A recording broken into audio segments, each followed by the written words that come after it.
Aloha from Hawaii. It's Saturday and we're going live. And first off, I just want to mention that I'm so sorry if you're tuning in because you're expecting my friend Sean Lether to be here with us. As I was expecting him to, he unfortunately wasn't feeling well today. So we're pivoting here to talk about something else. You might have noticed the title was different. And I'm going to talk about what I learned from my husband after he died. I've learned a lot. I keep learning a lot. So even if you had originally, you know, uh, joined us because you thought you'd be hearing from Sean, I hope you'll stick around because I think we'll make it worth your time. So I know that this whole subject of the afterlife is controversial for the majority of people. Maybe not so much you folks who are already subscribing to our channel or who have been following this subject for a while, but for the mainstream, this is what we're talking about here is to put it mildly, is on the fringe, right? And even though I was at the time a practicing psychic channel, I've been doing readings since 1987. I'm really dating myself here. But even I wasn't expecting that my husband would start to talk to me the day after he died and that I'd hear his messages and I'd feel his love. And I would just get this sense of elation in between the grief that I experienced. Because, yes, I was crying. I was crying like anyone would if their partner or loved one died. I was in shock, even though I was half expecting it because Alan had dementia for the last 6 months of his life. He had symptoms of it for far longer, I'd say a good 2 years before he died, but the last 6 months were the worst. But even though you expect it, it's never, ever something that you're ready to deal with. I mean, how can you be ready to deal with it? So when he died, I thought, oh, that's it. He will be on the other side. I knew that. I knew that he'd be in the spirit world. I assumed that I could communicate with him because I know since he was a medium, hey, I know that's possible. It's happening all the time.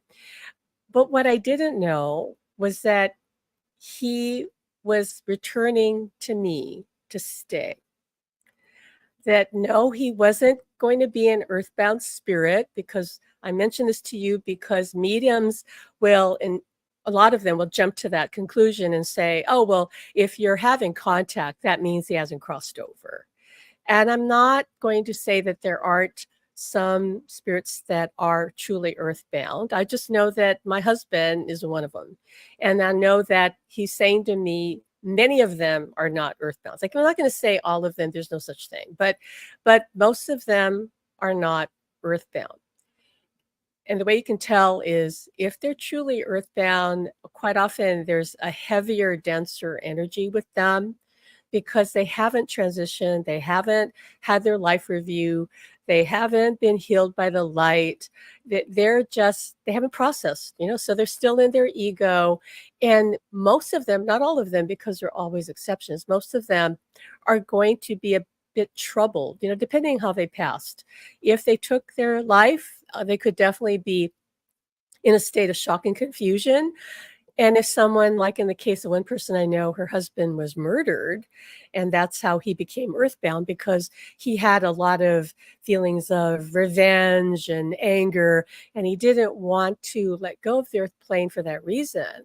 And in his case, he's very troubled and he's carrying a lot of depression, as you would imagine, right? So he's not transitioned, he hasn't been healed by the light, he's not his best self now, his improved version of himself, which is what happens when they pass. And so she was really depressed and sick a lot, and he wasn't able to help her at all because even though she could feel him and see him and have that, it was very depressing for her, and he couldn't help her heal. He couldn't help her heal her body, certainly not her mind or her spirit. So that's not what we're talking about here, folks. Okay, that's not. If you're having contact with your loved one and they do seem that way, like they're very troubled and they're laying on your over your own grief, they're laying on more depression and more anger, you're feeling worse. And I mean, grief makes you feel terrible. Don't get me wrong, but it seems like it's even harder. Then maybe, right? So, but Alan wasn't earthbound. I know that's true because other psychics, in fact, were picking up on his life review. One person contacted me and said, "Oh my God, he's going through his life review so quickly. What is he in a hurry for?" And I realized later, well, he was in a hurry to come back to me. So the next day, I started hearing him, and and from that day, I it's like I hit the ground running on this journey to learn how to talk to him, and he was teaching me things and still doing that, and I didn't know what to expect. I remember in those early days waking up in the morning and being astonished, like, "Really? This is my life? Like, really? Like, you're here and you're talking to me and you want me to write a book? Like, about what?" And he said, "You're going to write about our story as it unfolds." And I thought, "Okay." I've always been a writer, mainly because when somebody asks a question, especially when it's something spiritual, like a question that the other side would answer, I would feel them wanting to answer through me. So I would write, I would do that on in the early days pre-Facebook when there were message boards on the internet. I don't know if some of you remember those days. And I was on one message board for the Medium's at message board, a very famous one, James von Prague. And I was there on the message board and I'd hear spirit just wanting to answer a question, and I'd write like what they told me, and people would respond and they'd say, "Oh my God, that really helped me. That feels true," etc. So I knew that I could hear spirit, but hearing Alan was a very different thing because we had issues we had to clear up. Our marriage was not, let's just say, the most fulfilling. It was comfortable, it was easy in a lot of respects, but it was complacent on his part first and then later on mine because I kind of matched his energy. And we really missed having the relationship we could have had, right? And he had to come back to tell me why he wasn't the person that he started out being. And I think a lot of people can relate to that. The early days of your relationship, it's more romantic, or at least tends to be. We tend to have wanting to spend your time talking and sharing about everything, right? Like we would do that. We'd be hours on the phone. Even if he was in England, he'd spend a lot of money on that. Back then, there's no cell phones. Okay, they're talking 1990, yeah, 1990, even 91, and there are no cell phones. And so he's calling on his mobile phone car in his car, right? So that's a lot of money calling from the UK. And he talked to me that way. He'd send messages like on a tape recorder, old cassette tape. He'd send messages to me that way. And so there was so much to say and there's so much to talk about. And I think a lot of you can relate. But then once we got together, and I know this is how relationships are, you're going to start to be confronted by your own issues. At least he says he was confronted by his own, because that's what relationships do. You're in each other's life to be a mirror and to hold that up to your partner and say, "Well, this is how you are." I don't mean you're always correct in what you're telling your partner, but that's part of the beauty and the gift of relationships, whether it's a romantic relationship or a friend or even parent, sibling, whoever, they're reflecting you back to you. So you get to see, well, are all these people reflecting the same thing back to me?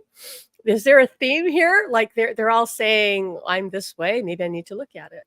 So he was confronted now with himself because he's saying right now to me, I was a very clear channel, and I would call him on things, not out of anger or being being being critical, but just because you're with somebody, you kind of point out things to them, not trying to hurt them, but just because you're in each other's space, and so that's going to happen, isn't it?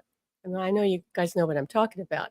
So but instead of taking ownership of that and saying, "Oh, yeah, why am I letting this upset me? I need to look at this," he would just react and blame me, and he would just go into denial, like, "No, that's your problem, I'm fine. You got the problem."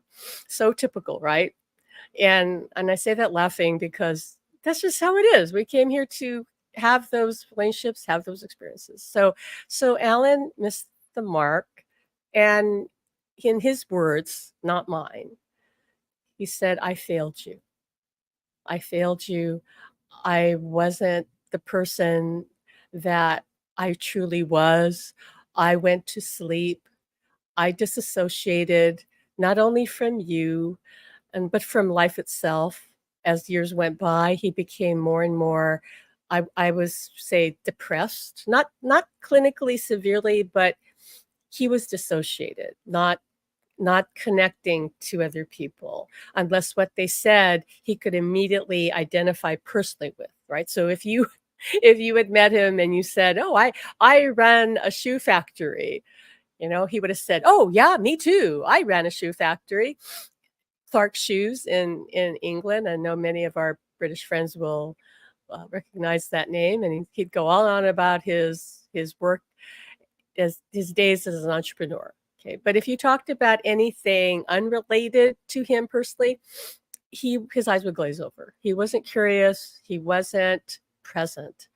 And I didn't know how what to do about that for 30 years. We had this marriage and it was comfortable. I knew I couldn't leave him because he was the one. And when we met, I knew he was the one. When he hugged me for the first time, I was shocked because this knowing landed in my heart like he's the one. I'm going to be with him.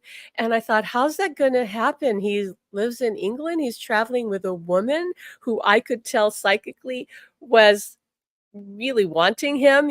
She was his psychic partner as he introduced her to everyone, and they were partners, but they were really more like brother and sister, not romantic. She wanted to be romantic. He had no such interest at all.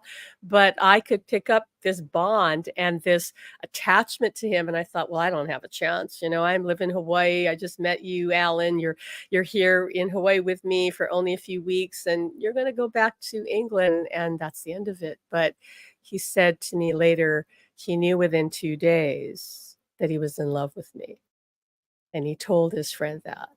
Now, I didn't know I was in love with him as quickly as he did. I just knew that he was the one, and I was open and wanting to explore that. And we did, and there were a lot of hurdles to overcome, a lot of hurdles to overcome. He didn't wanna get married.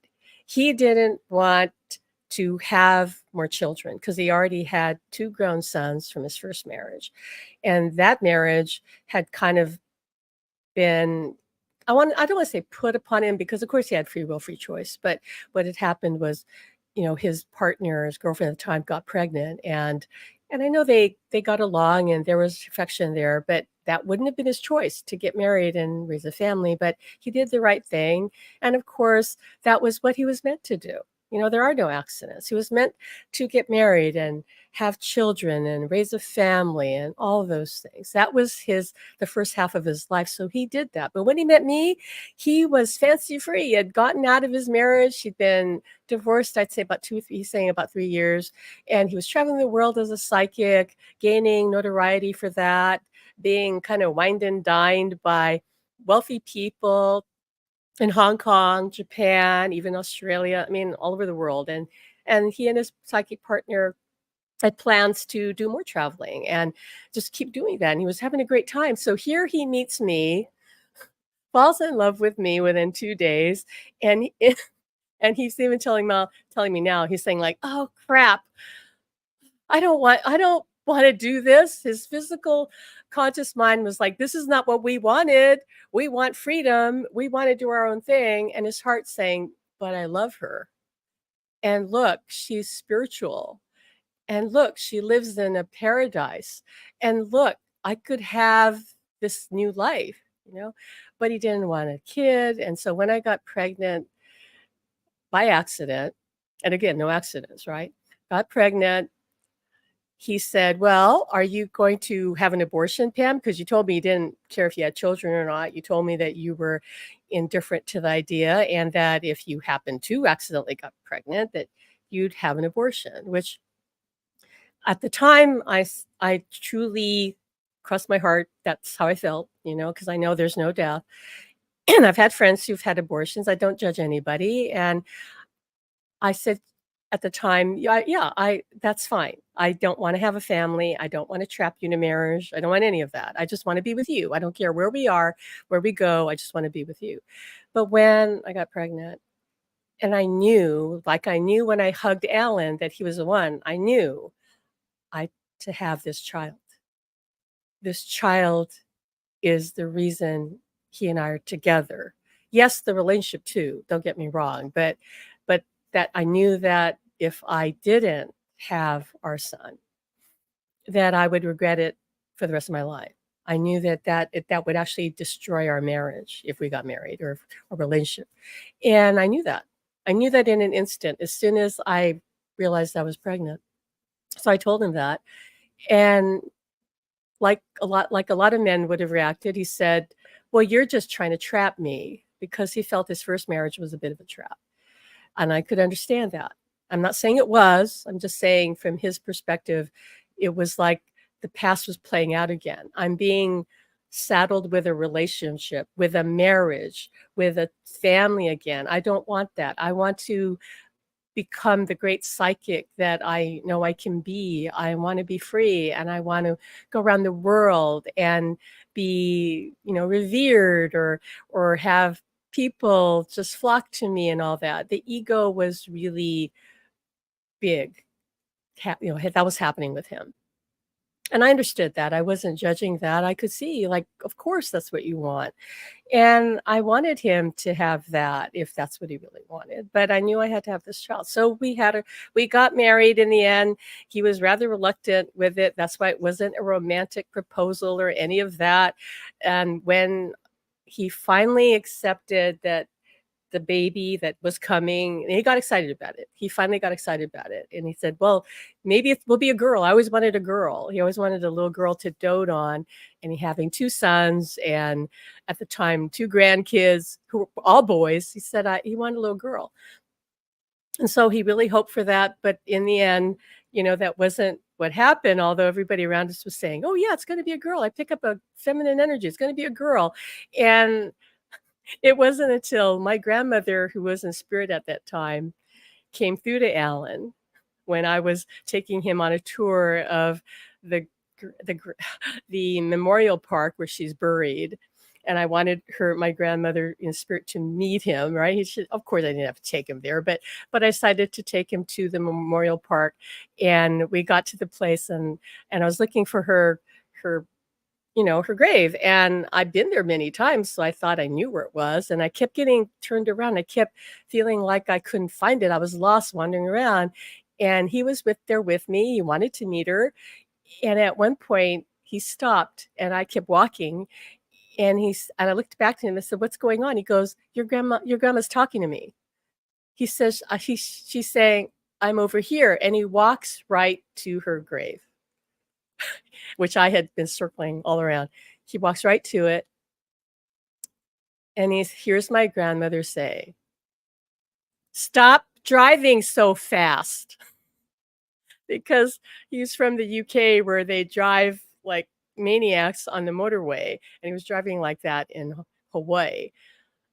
So she said, "Stop driving so fast. And by the way, it's not going to be a girl, it's going to be a boy. So just deal with it." And he said, "Oh my God, she's terrifying. Your grandmother is so strong. But she says it's gonna be a boy." And I said, "Well, what can I say? I hope she's wrong for your sake because you want a girl, honey, but she's saying it's gonna be a boy." And the only other person who said we were gonna have a boy was one of my good friends, her son, who's very psychic. And he tells his mother, "Oh, yeah, tell Pam it's gonna be a boy." So only those 2 people were right. So we had our child, Alan kept traveling the world, it ended up driving a wedge between us because our son would get sick every time Ellen would leave, and I would tell him, because I knew psychically, I said, "Taylor believes you're gonna leave us because you didn't want him initially. Yeah, you wanted him later, you did, you came around, but he knows that you didn't wanna be a father, you didn't wanna be a husband, you wanted to do your own thing." And yeah, you could say all 3 of us agreed to this sole plan that it would be this way, but it doesn't mean that our son was okay with it. Our son would always go into a bit of a panic. I could feel it when his dad would leave for weeks at a time to go travel the world and do his psychic work. And I eventually got very resentful and hurt. Anger always masks hurt, you know.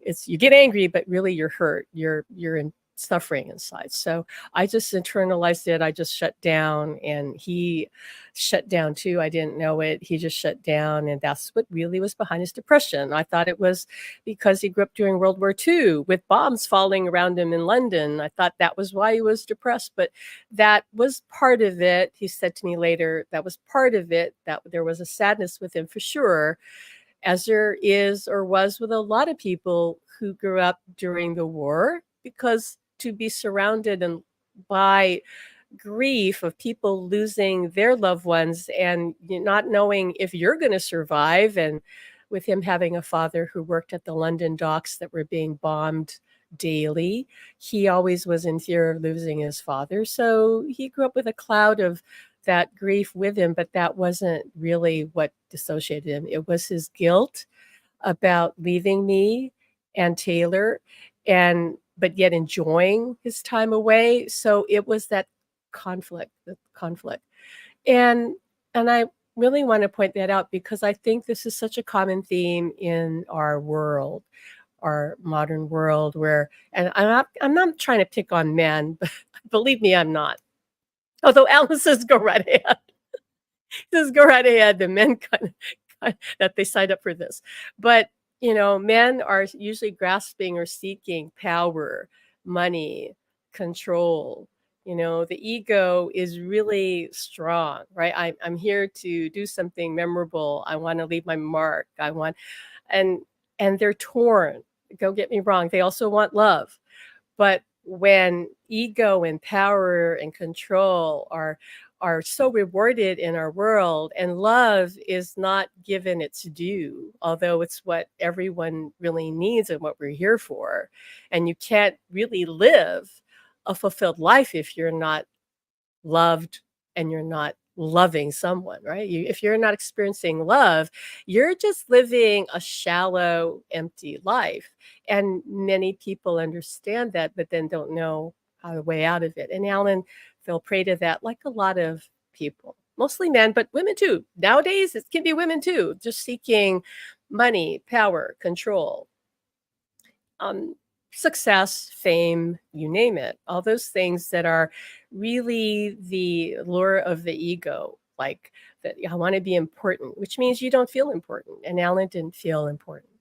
So when he died, he had a lot of remorse. And I was shocked. I didn't think that would happen. I thought, okay, I hear you. You come back to me, why are you so full of remorse? Like I didn't get that he had really seen through his life review how he had hurt me and how it had impacted our marriage and even our son to a lesser degree, because Taylor was basically happy and he's well adjusted. And he even says today, he teases about his dad being available and yet not available. Like his dad was always there in a body, physically home, because he never left. And once we married and we were living in Hawaii, Alan was staying home doing readings here and there, but he was always home.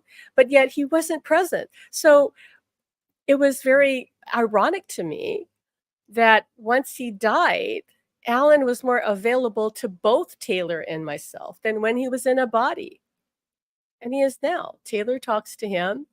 Alan Alan has come through when Taylor has needed him to guide him and reassure him. to calm him. You know, they're closer in some respects than when Alan was here, because now Alan is limitless. So there was a lot for us to clear up, in order for us to hear each other clearly. Not so much him, of course, he could hear me, but for us to have this back and forth communication that we have now, it took at least about 2 years. And he's saying to me, it's always going to evolve. It always can become stronger, clearer, deeper, richer. This is not something that you reach an end point and you go, oh, that's it. This is as good as it gets. He says, no, it can always get better.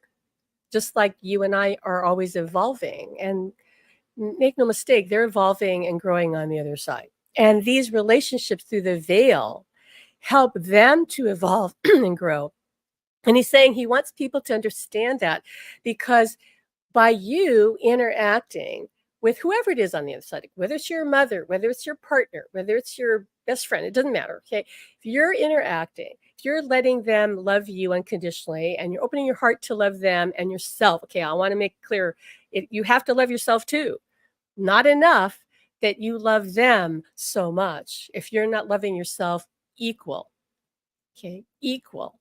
If you're not doing that, you're missing the point of being here in the physical world, where you're here to learn about love. So they can bring this incredible love to us that's purer than the love they had for us when they were in a body. They could not, I don't care who they were, they could not love us truly unconditionally until they crossed over, dropped the ego, realized, oh, this is who I really am, who I truly am, and then come back. And who they truly are limitless beings who can help us heal, who can guide us. And I'm not saying all of them, because it depends on their soul maturity, okay? But many of them can, and they certainly can help us in many ways. And Alan says right now to me to tell you, all of your loved ones are healers. All of them. And I don't care if they're not as, quote, evolved, whatever that means, on the other side. Because to be human, to be an expression of God's source consciousness, is to be a healer, because that is the nature of unconditional love. It's the energy that heals. It's the energy that creates worlds. It's the energy that heals. It's all that is. Okay, so they are there in non-physical and can still be with us in this reality, all right? Just not in the flesh, but energetically, no difference. As a consciousness, absolutely. And they can help us heal ourselves. Okay. And I know many people who've experienced that, who've experienced their partner helping them heal their back, maybe if they have back pain, or heal a condition, a chronic condition. I've read and heard so many stories that would blow your mind. Okay, that only scratch the surface of what the other side can do for us. So, but predominantly, the most important thing is they want us to love ourselves so that we can live the remaining days that we have here. Because if you're still here, you're not done. And you might ask, well, why am I here? If I'm not done, when am I here? I can't say it's for some lofty, big purpose. It could be.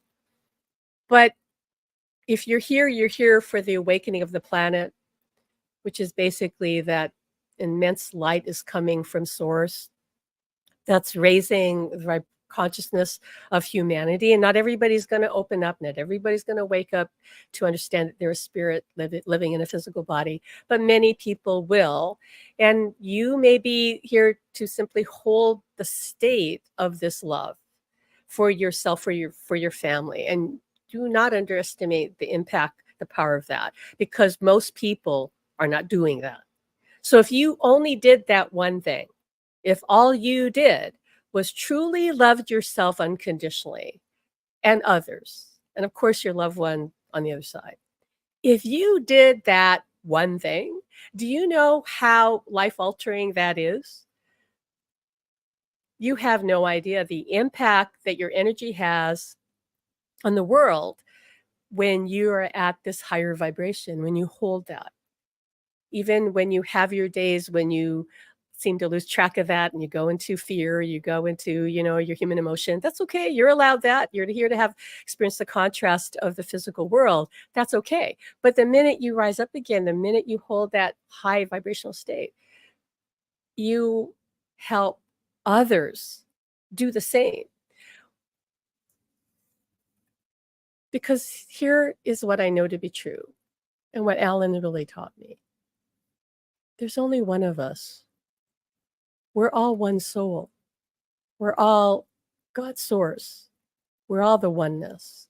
We're the oneness that is God, and we're the pieces that are God. We're the whole, and we're the fragment. Okay? There is no difference. We're living the illusion that we're separate, the illusion that we're not the same. But we're in fact only one. And that is why we can communicate through the veil, because we exist in that state of oneness right now with them. And we're expressing a part, small part of ourselves into this physical body. I want to read something to you from our book. And I've never done this before, certainly not on YouTube. But Alan told me to do this when our friend Sean, he's not feeling well today, and we're sending him healing today. When Sean said he couldn't make it at the last minute, and I said, that's fine. I can handle anything. And I asked Alan, well, what do you want to do? He said, I want you to share a bit of our story, just a little bit. I can't read the whole book. It's too big of a book, 354 pages. But I said, all right, well, what part do you want me to share? And so I opened the book. I just random opened the book, and he showed me right here. So the chapter I'm reading to you, and it's not the whole chapter by any means, it's just the last part of the chapter. But the chapter that I'm reading is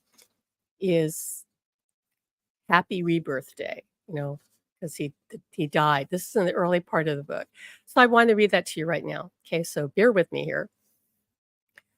And I'm going to be talking about our friend Swati, who has been a good friend of mine for over, gosh, now it's probably almost 20 years, going on 20 years.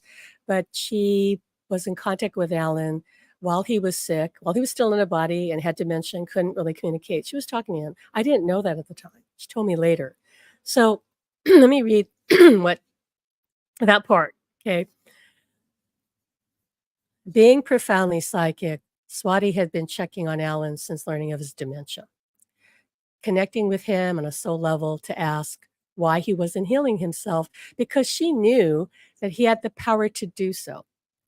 But in their telepathic conversations, Alan told her it wasn't that he couldn't heal himself. He was simply tired of having an old body. Healing himself wouldn't make him young again. Besides, he had work to do on the other side, work that required him to step into all of his spiritual powers so that he could help me through the veil. He had it all planned. It was time for Alan to step into his mission. So as soon as Swati read my Facebook post announcing that Alan had passed, Swati messaged me and she asked if she could call. She had been waiting all day to talk to me. I wasn't surprised when she told me that Alan had visited her early that same morning, appearing in her bedroom, cheerily announcing to her, "Hi, Swati, I'm leaving." He exited as quickly as he had arrived, and she was like in shock. Pam, when I saw him, Alan looked so happy, but I freaked out thinking that he had already died. But when I checked and saw that you hadn't posted anything yet, I was relieved. Yet I was still worried because I knew he would be leaving today.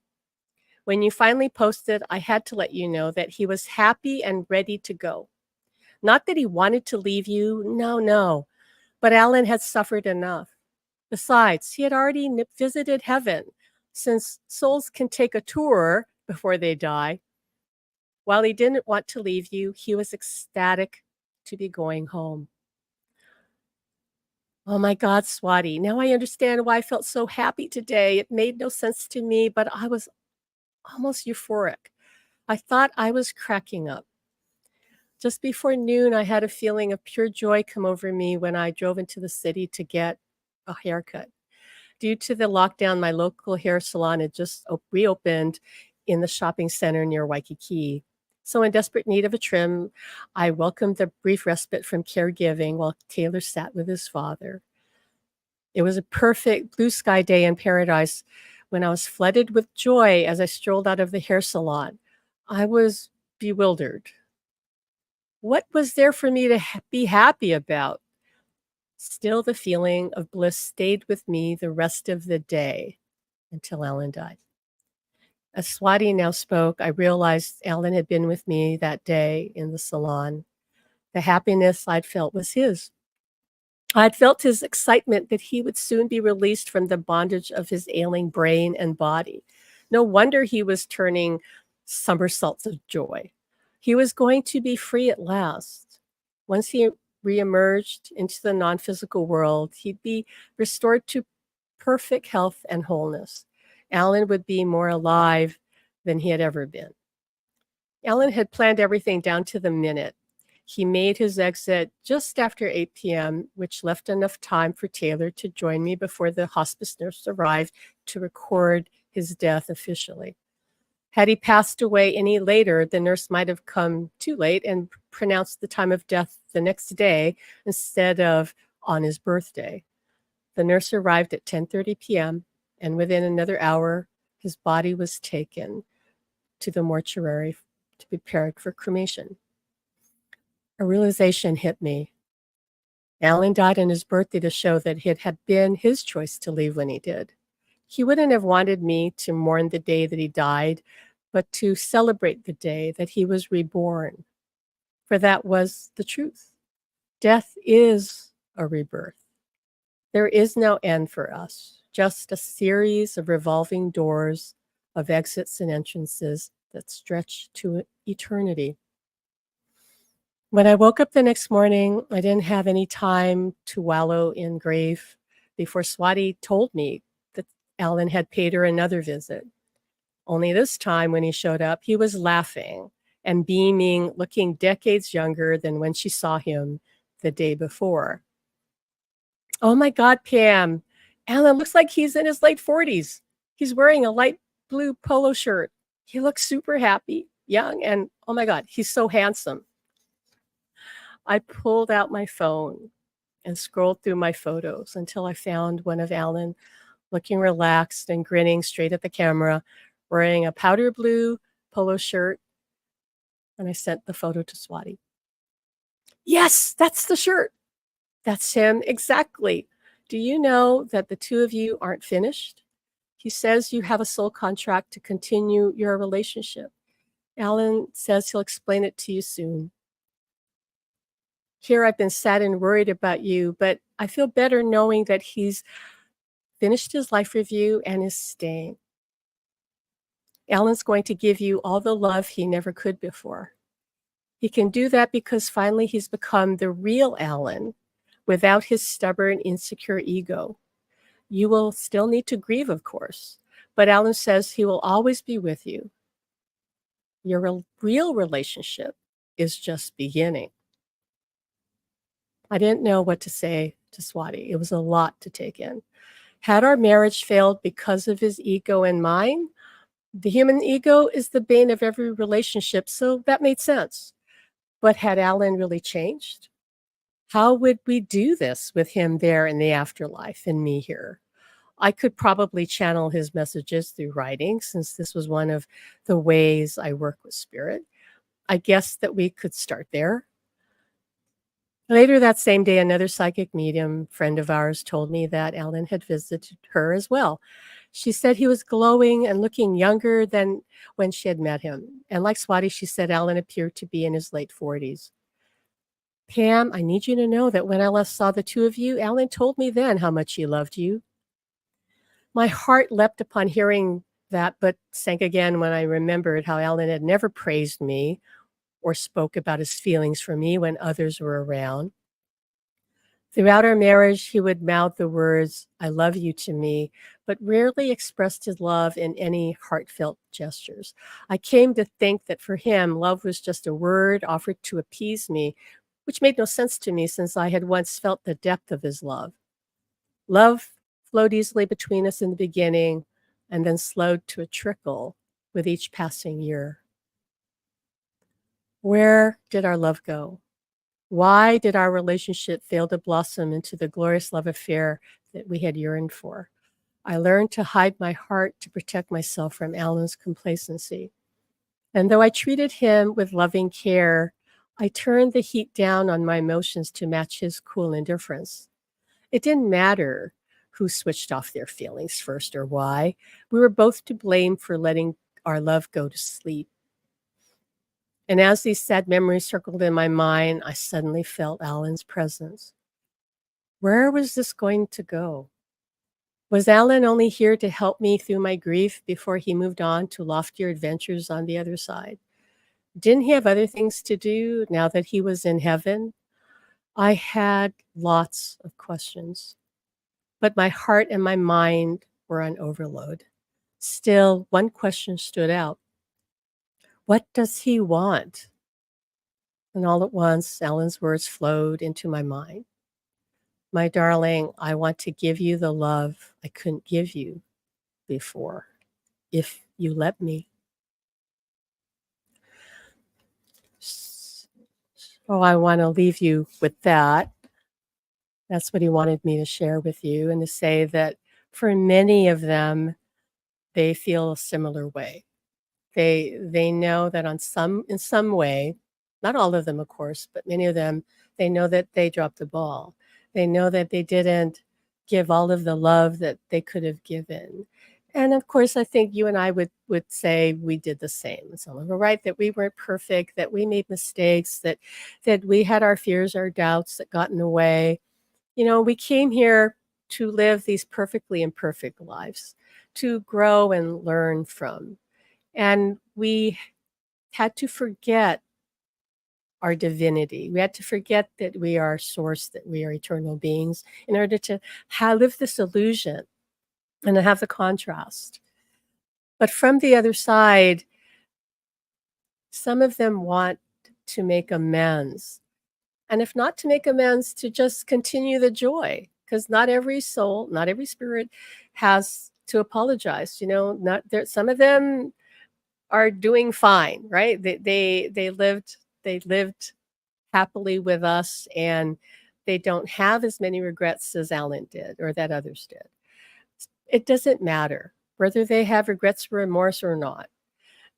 They can continue with us.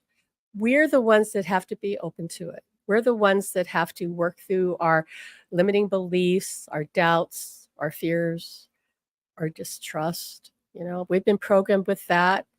And I don't think people fully understand the weight of that programming and why it takes persistence, kind of dedication, a certain, I think maybe a lot of courage to stay the course, because the world around you is going to tell you that you're crazy, that you're imagining this, that you're delusional, that you're hallucinating. And they don't want to hear about it because they don't know what to do with that information, because it shatters their maps of reality. And if this is true, what are they going to do with their beliefs? So we need to understand that when we come forth and talk about this, that there are people who are going to reject it. Surprisingly, even people who are spiritual, they may in fact be the ones that are the hardest ones to, I don't want to say convince, because we don't need to convince anybody, you know, but they're the ones that may react the strongest because they believe they know everything. And I can say that because after 37 years, I've worked with mediums and psychics. I ran psychic fairs. I was in charge of hiring psychics, you know, for our store at one point. And so I've been in this business for a long time, and it is a business. Don't get me wrong. There are some amazing spiritual teachers and psychics and mediums. Amazing. I know a few. And unfortunately, there are a lot more that are fraudulent, or at the very least, they don't know what they're talking about. Even if they have good intentions, they are not experienced. They don't understand the true nature of reality. So I share this with you, give you hope if what you want is to connect with someone through the veil. Because if you step it up, if you feel this is your path, if you feel excited about it, even if you have some trepidation about it, right? Because it goes with territory, because you're joining us on the fringe here, on the frontier. Literally, this is the frontier of consciousness. More people have a chance of experiencing love after death than will experience a near-death experience. Alan says everybody could experience love after death if that's their journey, if that's part of their soul's plan. Not everybody is going to have a near-death experience, but love after death could be billions of people. Okay, depends again on the soul's purpose. What did they choose to experience in this incarnation? If you feel that's you, if you feel called to that, you will grow. You're going to learn and you're going to be challenged. This is not easy. This has been by far the hardest thing I've ever done. I'm about to get really emotional because I had to start teaching and helping when I was still up to here in grief, because that's what my guides told me. And all my life since the day I opened up psychically, spiritually, when I was 35, that's half my life now. Since that time, I decided I was going to do whatever spirit told me to do, even if it seemed crazy, even if it seemed like I was going to, be hurt. Like I said, I'm going to follow that guidance the best I can. And it saved Alan's life. I wrote about it in our book. It brought us money when we needed, miracles when we needed it, but it's still scary. And right now, I'm going to be real honest with you. I'm at the scariest, and I have to try not to cry. I'm at the scariest point in my life because Spirit wants me to teach this to the world for free. And they're asking me to trust that I will be okay. I was tossing and turning in bed the other night because it's been weighing on me for a long, long time. And from the beginning, I wanted to make our work donation based. But as I searched high and low and tried to find a way to do that on a technical level. But everywhere I turned, the experts that built my website and other other experts said, no, you can't do that. Best you can do is this, that, and the other. And I couldn't figure a way. And I thought, but I don't know how to do this, And so I set up what we have now. And it's a yearly option and a monthly option. And we've given scholarships to people, but not a lot of people actually ask for scholarships. And right now I am on a financial cliff. And I see the vision of it. I'm either going to fly in the air and soar and keep going, or I'm going to crash. And it's one or the other. And so I was tossing and turning the other night going, what do I do? I don't know, asking Alan. And Alan just kept saying, hang in there, hang in there, hang in there. So I said to my guides, I'm doing this for you. I wrote the book because you told me to, because they did. And I don't even know how I wrote that book, to be honest with you, because it wrote itself. And this is our book, by the way. Alan's saying, be sure to show our book.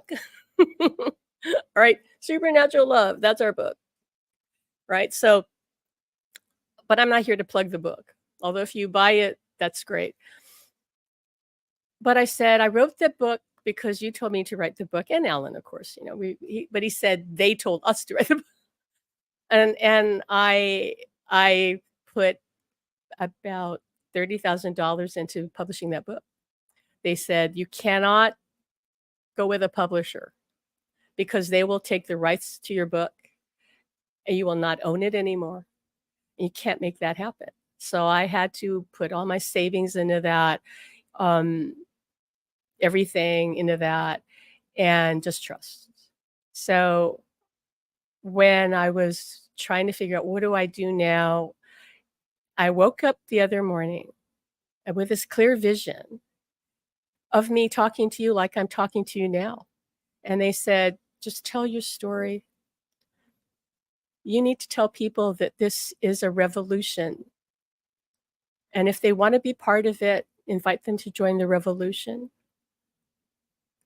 Invite them to join you on the frontier, but know that you need them to be on the battlefield with you." It's not really a battlefield, right? I mean, it's really actually what he's showing me now is more like a that we're all picnicking on this field, but we're pushing on the frontier. So we're not in a battle with anything, but we're just like we really are like the frontier people, right? Like in the he's showing me a wagon train.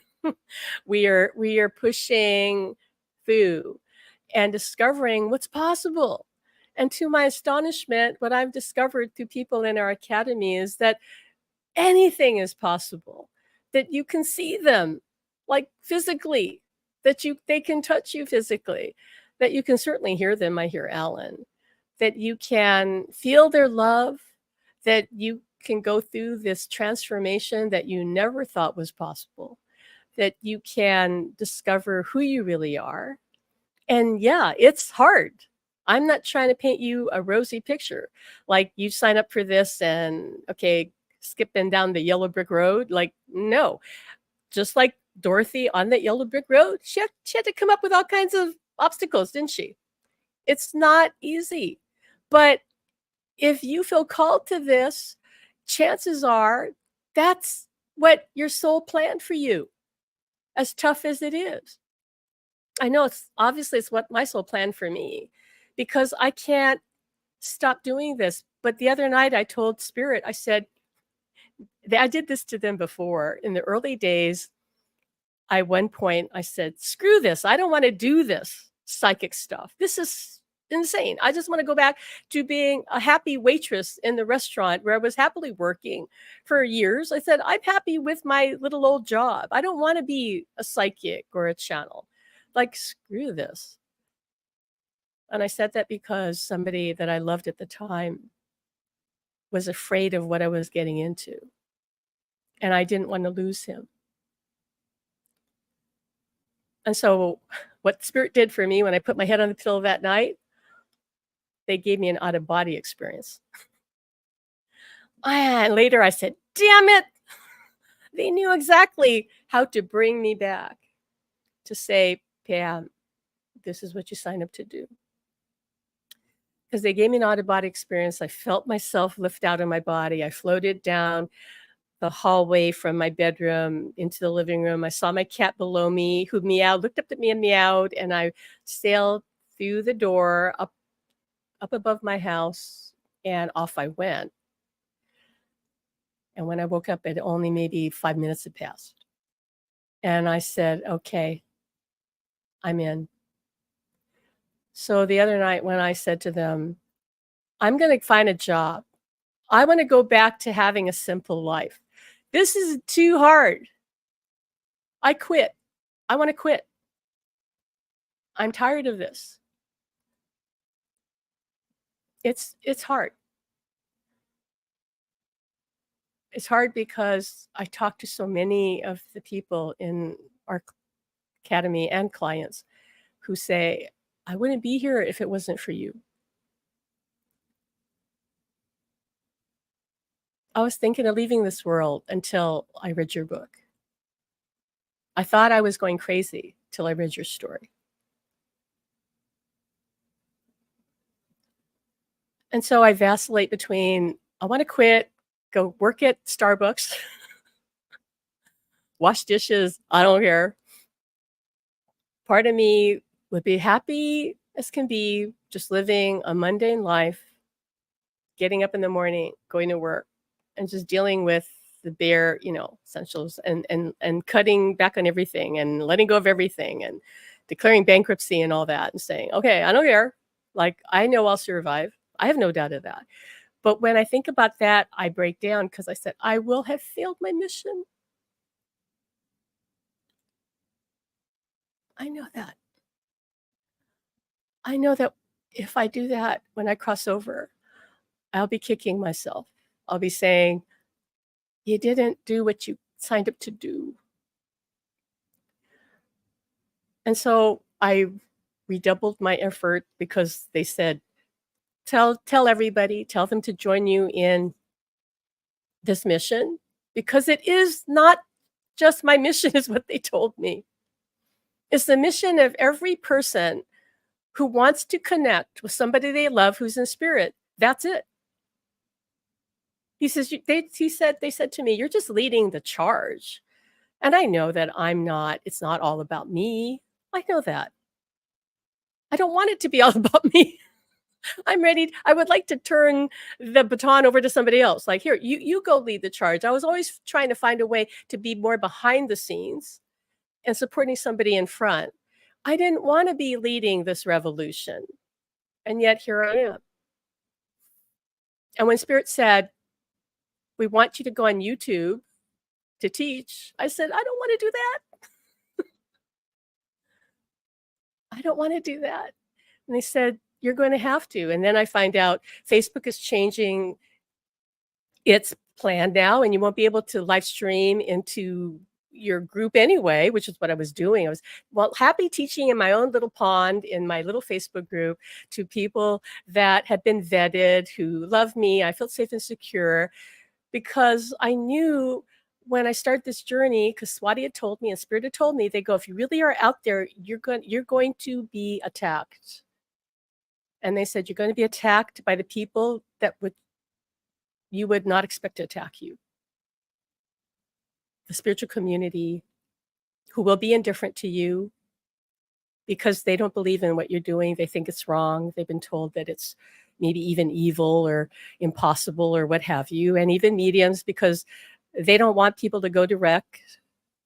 They want to be the intermediaries. They are the gatekeepers. But the gatekeepers of the world are meant to step back, including the churches. There's supposed to be no gatekeeper to the other side. None. And I knew that. I knew that 35 years ago. That I knew because Spirit said, every soul is here to learn to go direct. To go direct to God, go direct to their angels, go direct to their loved ones, because there is no separation. I know that. So I'm not quitting, even if it does mean I end up having to get a job at Starbucks. And because when they said you got to go on YouTube because you need to teach the world and you need to trust that if people value what you offer, that they will give back in kind. And it doesn't have to be money. It doesn't have to be money. You have to trust that they'll tell others,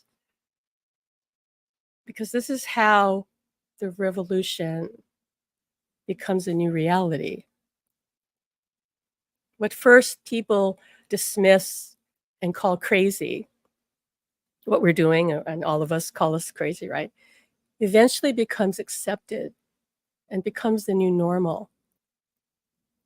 But the people leading the revolution have to endure all the suffering and the attacks and the recriminations, etc. And also, Sherry, yes, I do feel all the love from the group. I know many of you are in our academy or in our soulmates group, and I do feel your love. Do not ever get me wrong. Your love is the only thing that keeps me going, and Alan, of course. But when I woke up with that vision And then I heard them say, you just need to tell the truth as you always did. You did from the day Alan died. Remember, Pam, you said, I'm just going to tell my story. I'm just going to tell you what happened to me, the ups and downs, the doubts, my fears, the confusion. Like, I'm just going to be real. I don't know how else to be. He and I were like that. We didn't know how to be superficial. Yeah, sure, he was shut down and, dissociated. But when he was real, he was real. He would just be him. He didn't know how to be somebody else. He didn't know how to be pretentious, and I don't know how to do that either. I would, and this is going to sound really corny, so I hope he can feel the truth in this. I would literally give my life for all of you to have this contact. I would gladly do that. If that would make it happen, I would do that. And in some ways, that would be easier because I know there's no death. So the harder path is to just stay the course and trust every day that things will work out. That not so much that it's not even about the money, it's about that people will take this up, and join that mission for themselves. Not for me. You do this for you, not for me. That you understand you're here for this purpose, to explore life after death through having your own relationship, to experiencing love after death. If that resonates with you, this is your purpose. Could there be any greater purpose than that? I don't think so. Each one of you who does this, not just me and Alan, you are our equals. We're all in this together. We're maybe a little further ahead, but we're not better than you. Some of you are having astonishing contact with your loved ones. Others feel like they're struggling, but you'll all get there. But your efforts in doing this, I wish you could see what I see, what they've shown me. You have no idea how it's impacting the world. Because remember how we started this conversation today. There's only one of us. We're all fingers of the same hand. We're all connected through that hand. If you want to call it God, you can call it God, source, consciousness, universe. There is no you and me. That's all an illusion. So what you and I achieve, we share with everybody around us, even somebody on the other side of the planet who maybe wakes up and says, oh my God, I feel like I can hear my partner who just died. What the heck's going on? Alan said long ago when he first crossed over through the medium that I wrote about in our book from Australia, Gina. That's not her real name, by the way. He told her how many people would end up being in our soulmates group. And at the time I said, well, yeah, he told me too. He said it would be like 80,000 people, which I thought, oh my God, that's a lot of people, right? And she goes, oh, no. That's not correct. He told me the real number. He didn't tell you because he didn't want to scare you. And I said, all right, what's the real number then? She said, 1 million. He didn't want to scare me. Okay, I said, too late now. Too late now. So we're just being real with you. We're letting you know that we're always going to be teaching our academy where we will be more one-to-one with people, right? Where there's a way to interact with us. But what Spirit said to me, and because I always do what Spirit tells me to do, they said, we want your teachings to be available to everybody. The interaction in the group is different because that needs to be private so people can share, freely and not have the world like listening in. Okay. And we do work more with our healing. Like, as people in the academy know, we go deeper with healing. We do a lot of work with people, working with their energy and helping them, shift limiting beliefs and all those things. Because I was trained to do that. Like, I know how to clear limiting beliefs. We just barely touched the surface. But they said you need to teach on YouTube and then interact on a group coaching level in your private program. But even that, they said, we want people to have the option of paying what they want to. So when they told me that, I said, but people are going to be upset with me. The people who signed up for a lifetime membership are going to be upset with me. And they said, ask them if they're upset with you. Don't just assume that. And if they are upset with you, you'll find a way to make that right. But there's something bigger at play here. He says there's more at stake here than just a small group of people. And you cannot be only teaching a small number of people, even if it was 5,000 people or, whatever. And I said, okay, I guess I'm not taking that job at Starbucks just yet.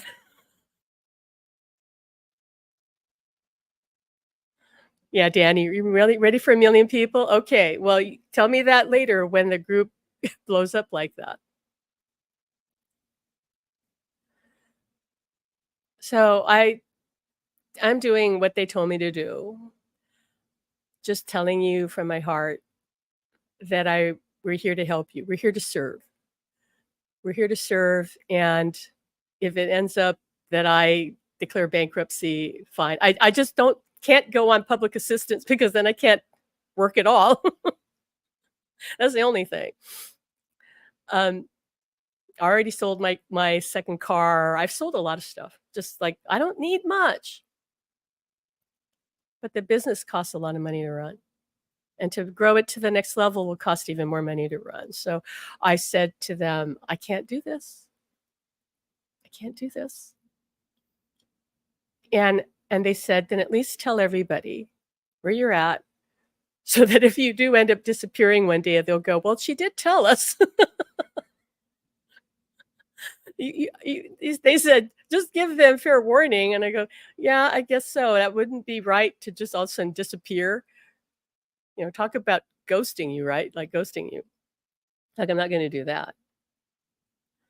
So they said, just tell your story. And that everyone can at least help by telling other people who are grieving. It's like, because there's a chain reaction going on here. And this is how it all spreads and how we help others. Not everybody, okay? Not everybody's going to be ready for this. So we're not going to cram things down anybody's throats. But whoever is ready for this next step, we're talking about those people, okay? That you let them know that Chris says, add a tip jar to all video. Well, we actually do have a donate button on our website right now, Supernatural Love. We have a donate button, donate thing. And when we're going to be teaching that masterclass on March 25th. And if you're watching this later, years later, months later, days later, this live later, we will make that masterclass available on YouTube. Whereas my YouTube teacher said, oh, well, you need to package that masterclass up and sell it. Well, how many people told me that I should sell that? And Spirit said, no, you're going to make it for free. And I said, okay, we're going to put that, but you guys get to take it with us live and interact with us, get your questions answered. And taking it real time is powerful, but don't get me wrong, watching the replay, equally powerful. So if somebody's watching this later and they go, where's that Bridge to Heaven masterclass? Where is it? Go watch it. I will link to it later, not right now because we're not teaching it today, but later it'll be somewhere down here and you can go through that masterclass. Okay. And the reason Spirit said this has to be free is because lives are literally at stake. Every day, there are people taking their lives because they can't handle the grief. What is the real cure for grief? I don't think there's a cure, except, in my view, just my opinion, connection through the veil. Anything else is just resigning yourself to the loss.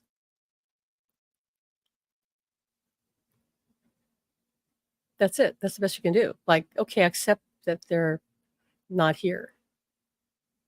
And that feels so crappy because it's a freaking lie because they're here. So when we think the thought that they're dead, the reason it feels like somebody knifed us in the heart is because that's the biggest lie humanity has ever been told. That when somebody dies, they're gone. They're not gone. They're still here. They've always been here. The other side is a matter of us shifting our perception to hear them, see them, feel them. And the veil is becoming thinner because more of us are doing this. Because really, a veil is just a belief system. It's not a real thing. It's what we've constructed through our agreement collectively that there is a separation between physical, non-physical. But guess what, folks? We're rising up, right? Third density to fourth density, getting close to fifth, cannot go into fifth because you got to be letting go of your body. But you can get to the threshold of fifth where, oh, I can hear through the door.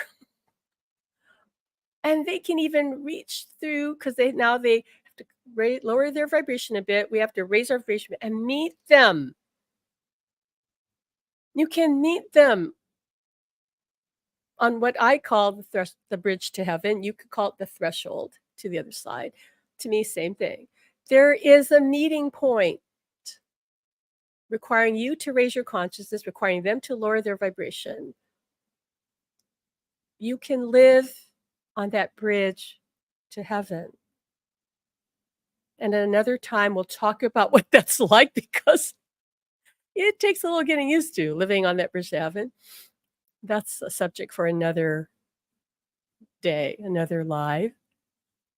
But you can live between. And if that calls to you, if that feels right to you, then know that it must be possible for you or you wouldn't feel excited about it. If you feel excited about it, that is, in all likelihood, that's your higher self saying, this is what you came here to do. This is going to fulfill you. This is going to lead to the life you want to live. And all you have to do is let go of your doubt and your fear and put all your trust and your faith in the ones you love on the other side. If you can do that, then you can do this. And you can experience love after death because the reality is there is no life after death because there's no death. There's only life, eternally changing form.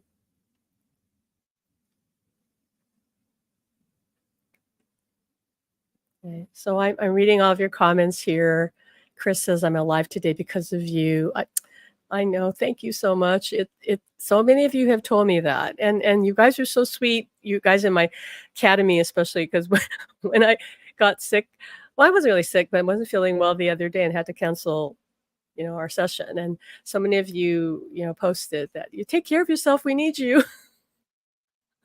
And I can feel your concern, your loving care, and I trust me, I need you as much as you need me. We all need each other. That's what we're here for. Okay. So I'm gonna close with this.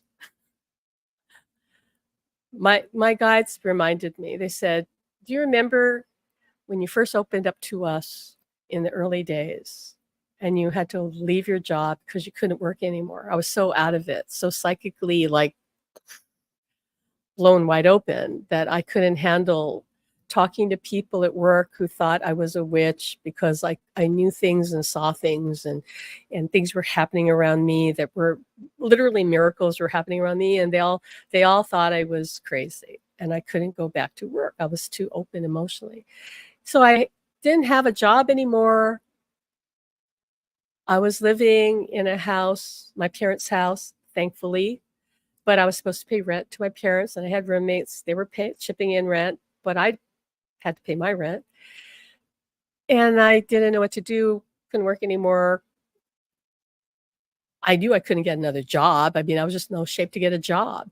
And Spirit said, just keep going. And so an ex-boyfriend came through to say he wanted to support me. He heard that what happened to me. He felt guided to support me financially by giving me $1,000 a month for almost a full year, which was enough, including working with clients. So all of a sudden I had clients, like, who knew? Like, all of a sudden people were like hearing about me, and they started reaching out to me, and I just did what was presented to me, what came to me. So my guide said, do you remember then? You weren't worried about what was going to happen. You were living in the moment. And so you would meet somebody and they'd say, I know you're my teacher. And I'd look at them and I'd go, what do I know to teach you? I just opened up like 6 months ago. They go, I just know you're my teacher. And I kept meeting people who said, I know you're my teacher.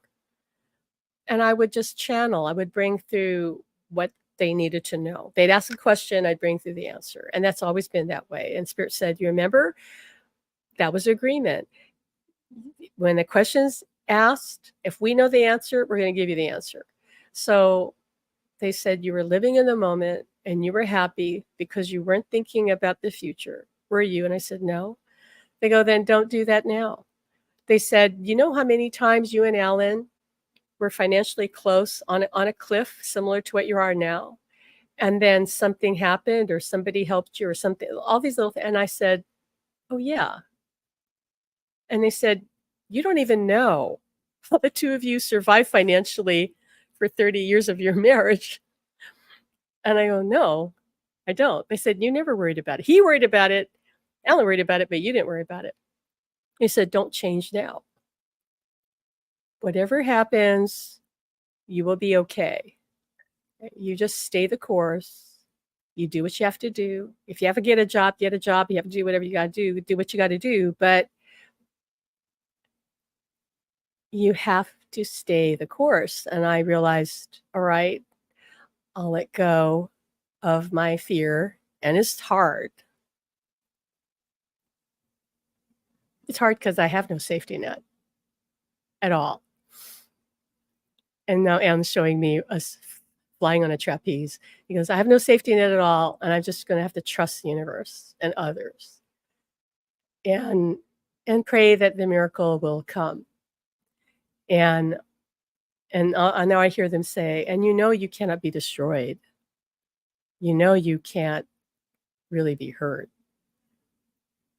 I said, yeah, but my greatest fear is not financial. It's that I'm going to fail you. That's what makes me upset.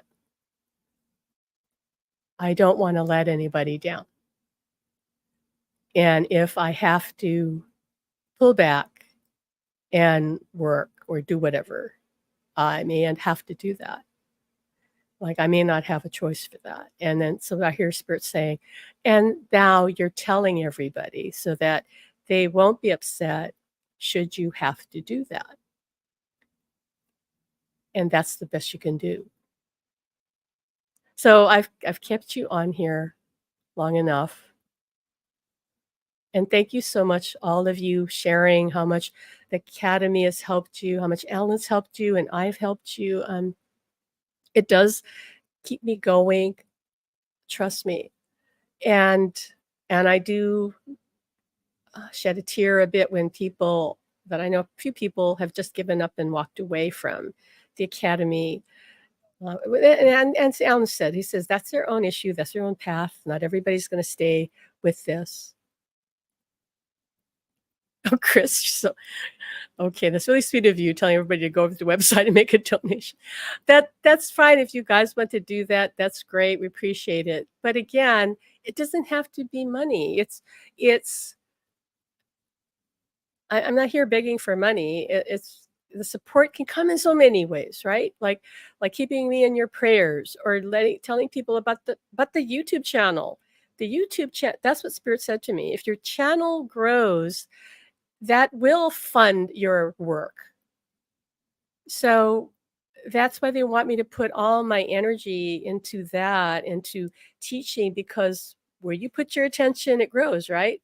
So what you teach, what you offer, that's going to be there for free. And they said, just do that and see where that goes. And keep your academy, because Alan did tell me to create that. But that's a more private container. And even there, you'll see soon. We're working on it right now on the website. It will be ready to go when we do the masterclass. But you will be able to join us and just figure out what you want to donate. If you want to donate $1, you can donate $1. I mean, you can donate $1. We're not going to turn anybody away. We're removing all barriers to entry. That's what they call it in the internet marketing world. Removing all barriers to entry, so that the only reason not to join and get a fuller experience, right, to go deeper and get part of a community and get the support that we give on a one-to-one, the only reason not to do that is because you don't want to do it. You just you cannot ever say, I can't afford it. Because when I was creating this program and I was in another business marketing program, my mentor, who's makes millions, she said, oh, well, this is easily worth $3,000 a year. And I said, no way. I mean, yeah, it's worth it. Because she said, what price do you put on somebody reuniting with someone they love in the spirit world?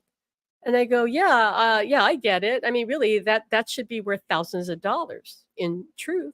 I said, but I ain't charging thousands of dollars, because that's not what Spirit told me. Nothing against money, not saying, it's not about that. Not about that.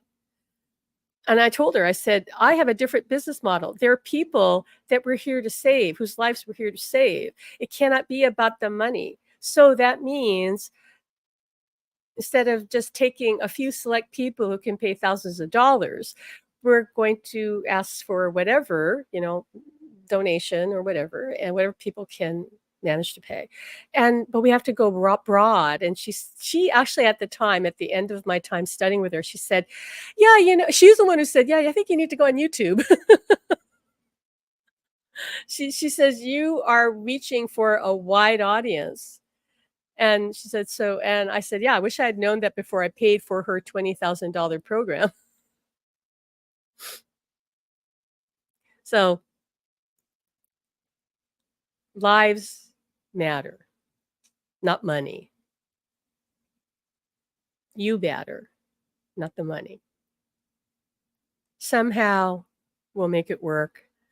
You just may have to get used to us out here saying, okay, so if you want to donate, here's a donate button.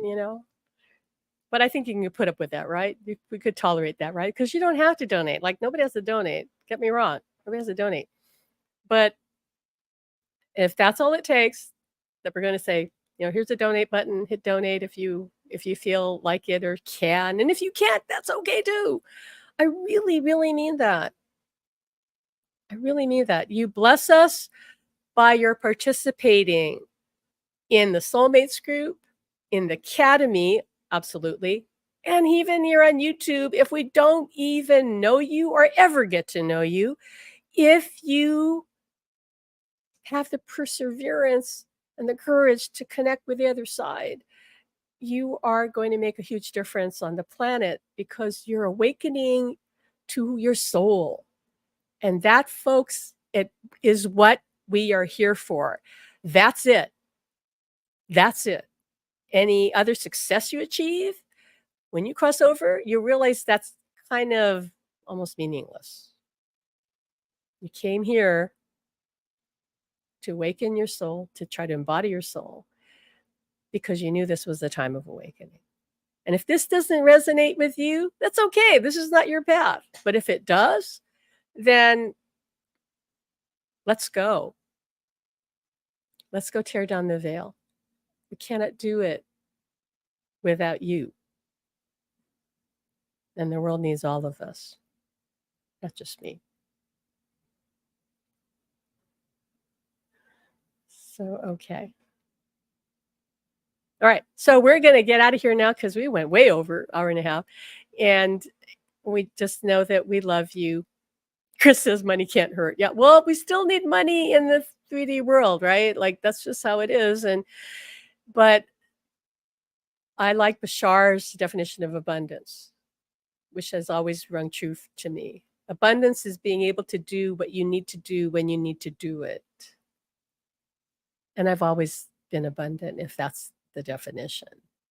Whenever I needed to do something, I could always do it. And so I'm telling Spirit, telling Alan, all right, well, I need to do this. Then I should be able to do it. And the same goes for you. Okay. We get what we need, we'll be fulfilled. Not getting what we want, because they can be the same thing, but quite often what you want is more from your ego, physical self. What you need, that's coming from higher self. And only getting what you need is going to fulfill you and make you happy. That's why the world is full of people that have everything they want and none of what they need. And they're miserable because it's not about that. Okay. So I love you. Love all of you, Ann, Betsy, all of you, Sherry. I can't see all of you. I'm just kind of looking at some of Lisa, Michael and Jeannie. Okay, I know I'm missing a lot of people. Pat. Like, love all of you. Connect with your loved ones in spirit today. You know, you are leading the way for all of humanity who's ready for this. Okay. And I appreciate you, love you. Thank you for listening to me go on and on. And sure, if you want to donate, go to our website. Hold on, Alan's saying, show them the website, Pam. I go, well, I don't know if I have that up here because I don't always put that up here. But it is easy to find because of supernaturallove.com. And that's pretty much it.